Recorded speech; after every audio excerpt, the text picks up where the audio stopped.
4 years ago, when we were adopting a curriculum for sex education, I was really surprised in some of the things I found, the content.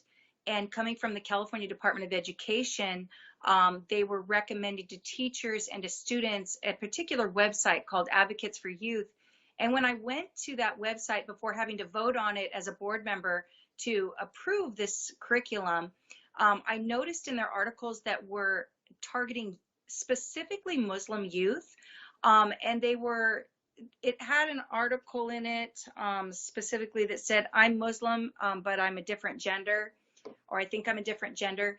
And then it would quote the Quran and the prophets. And I was, I'm a person of faith myself. I'm not a Muslim, but I know that when you take a sacred writing and you start interpreting it incorrectly, I was just really bothered by that and disturbed. And so I took that information to my local mosque in Orange County, to an imam. Tell me, so when I said they are targeting Muslim youth and just children in general, but specifically you saw here how they were changing the text of the Quran, or they were manipulating things, but who is they? That's a good question. They would be the Advocates for Youth. All I know is who's endorsing Advocates for Youth. I don't actually know who writes the website, but it's being endorsed by the California Department of Education. Advocates for Youth also helped write our sex ed standards, our learning professional sex ed standards, along with Planned Parenthood and another agency called Healthy Teen Network. There's a video here that I want the audience to see, and then we can take off, because some of these things, it's just hard to wrap your mind around it, because since the beginning, it's always been where God Almighty created man and woman, male and female. It's kind of been straightforward. But from listening to your talk and you explaining these things, now you got her, sir, ber, zer, ze, he, she, tree. People are talking about if they want to be a tree. Is that true? They can be a tree. You can call them a tree. What we're talking about is unlimited genders. So unlimited genders. Correct. When you have, it's called a range of genders. And what I noticed is, I noticed it in the curriculum for young children. We have a couple different agencies that put out this curriculum. One is also called the Human Rights Campaign, and they have a lot of curriculum that's called Welcoming Schools.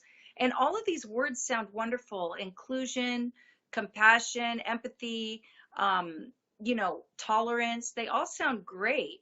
Respect, safe. We all want those things. But then when you look inside a little deeper and see some of these books for preschool, kindergarten, first grade, that they're teaching these kids that they can be, different genders based on their feelings and whatever they choose. Not just transgender, it goes beyond that. It's called the gender spectrum. And the first time I learned about it was actually in 2017. There's an article that came out, because I'm a teacher, I'm part of the teachers union. And in March 2017, it came out in our teachers magazine, mailed to my house, called the Gender Spectrum. And when I saw, they said, you can be gender fluid, you can be, all these different genders. It wasn't, you can be both genders, neither gender, anything in between. And then they had all these different pronouns. And they said, transgender is just one of the many different genders a child can choose. And that's when I started, I'd never heard that before until 2017 from my Teachers Union magazine. Now this next video we're going to share, this is actually one of the videos that goes out to the educators, to the teachers. Is that correct? And then they form a curriculum off of this, or there's a curriculum that goes with this, that pushes this? How does that work? Amaze.org video? Yes, it's called A Range of Genders? Yes, that one is.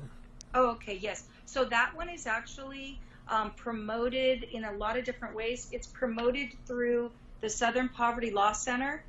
They put out a magazine to teachers called Teaching Tolerance. And if you see right here, I can give you a closer visual, but it's showing this is a free resource in Advocates for Youth for teachers, because it has all these free videos. And this is the way we need to teach tolerance in our classroom. It's coming under the umbrella of diversity, teaching these unlimited genders.